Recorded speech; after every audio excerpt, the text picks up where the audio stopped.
আপনি কি স্যামজন হতে চান নাকি হিমেল হতে চান নাকি ইউটিউব থেকে টাকা আয় করতে চান? আপনি চান পুরো পৃথিবী আপনাকে চিনুক? বর্তমান ইউটিউব কাঁপানো আপনাদের শ্রেষ্ঠ ইউটিউবার স্যামজন, হিমেল ভাই, আরো অনেকেই আছেন, এদের মতো হতে চান? নাকি আপনি চান যে পুরো পৃথিবীর লোক আপনাকে চিনুক? আপনি মনে মনে ভাবেন কি করলে আপনি শ্রেষ্ঠ ইউটিউবার হতে পারবেন, কিন্তু আপনি সেটা করতে পারতেছেন না। কিন্তু আপনার মনে চায় আপনি পৃথিবীর শ্রেষ্ঠ একজন হয়ে থাকেন, সবাই আপনাকে চিনবে। YouTube, Facebook, Instagram, Twitter, WhatsApp সবাই আপনাকে চিনবে।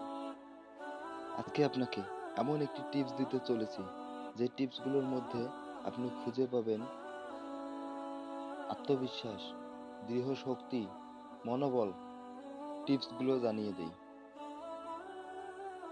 তো মনে প্রশ্ন জাগে, কিভাবে আপনি স্যাম ভাইয়ের মতো হবেন? কিভাবে আপনি যুগের সাথে তাল মিলিয়ে টাকা উপার্জন করবেন? এরকম অনেক প্রশ্ন প্রতিদিন আমাদের মাথায় ঘুরপাক খাচ্ছে, কিন্তু আমরা জানতেছি না কোন রাস্তায় গেলে টাকা উপার্জন করতে পারবো, কোন রাস্তায় গেলে আমাদের সফলতা আসবে। আপনি হয়তো ছোট্ট একটি ইউটিউবার হতে চাচ্ছেন, কিন্তু আপনার মনের বিশ্বাস, আপনি হয়তো ভাবছেন এদের মতো আমার কন্টেন্ট হবে না। এটি আপনার ভুল ধারণা। আমি বলছি এটি আপনার ভুল ধারণা। এটি সত্য, আপনি যদি কষ্ট করেন তাহলে সফলতার দেখা আপনি অবশ্যই একদিন না একদিন পাবেন। আর আপনার কষ্টের জোর যত বেশি হবে, আপনার সফলতা পাওয়ার তত তাড়াতাড়ি আপনি সফলতার দেখা পাবেন। আপনাকে এখন আমি যেটি বলবো, আপনি কার ভিডিও বেশি দেখেন, স্যামজন নাকি AFR হিমেল? কোন ইউটিউবারের ভিডিও আপনি বেশিক্ষণ সময় ধরে দেখেন? কোন সফল ব্যক্তির ইউটিউবার আপনি যে কোনো ভিডিও বা কন্টেন্ট দেখেন নিয়মিত? প্রতিদিন একবার করে হলেও আপনি ইউটিউবে ঢোকেন তার ভিডিও বা তার গানটি শোনার জন্য। আপনি যারই ভিডিও দেখেন না কেন, আপনি যারই কন্টেন্ট বা যারই পলিসি শুনেন না কেন, আপনি তার প্রোফাইলে ঢুকে তার সর্বপ্রথম উনি যে ভিডিওটি আপলোড করছে, আপনি সেই ভিডিওটা আগে প্লে করে A to Z মনোযোগ সহকারে দেখবেন।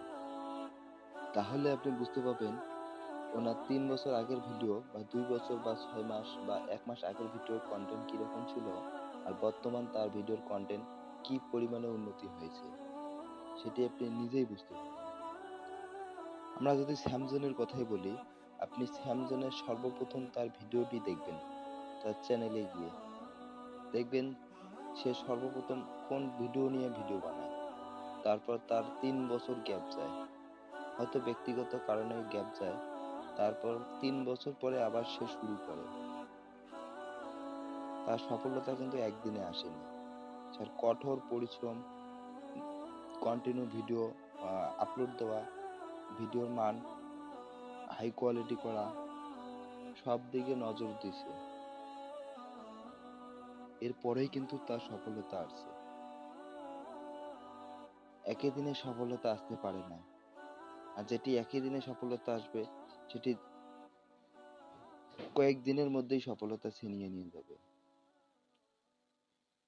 আপনি দৃঢ় কষ্ট করেন, অনেক সময় ধরে কষ্ট করেন, লং টাইম ধরে কাজ করে যান, আপনার সফলতা আপনার কাছে এসে ধরা দিবে। বলেন না কেন, মায়াজালের কথা বলেন, যার video million million billion billion view, like, comment, যারই কথা বলেন না কেন, সর্বপ্রথম তাদের পূর্বের যে ভিডিও ছিল আপনি সেটি আগে দেখবেন।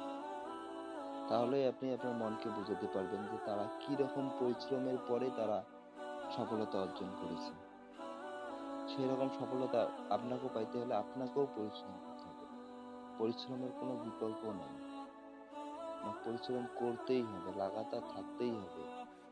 আর যদি আপনি একজন আদর্শ ইউটিউবার হতে চান, তাহলে আপনার নির্দিষ্ট সময় মেনটেন করে, নির্দিষ্ট পলিসি, ইউটিউবারের পলিসি মেনটেন করে আপনার ভিডিও কন্টেন্ট আপলোড দিতে হবে। তাহলে আপনি সফলতার দেখা পাবেন।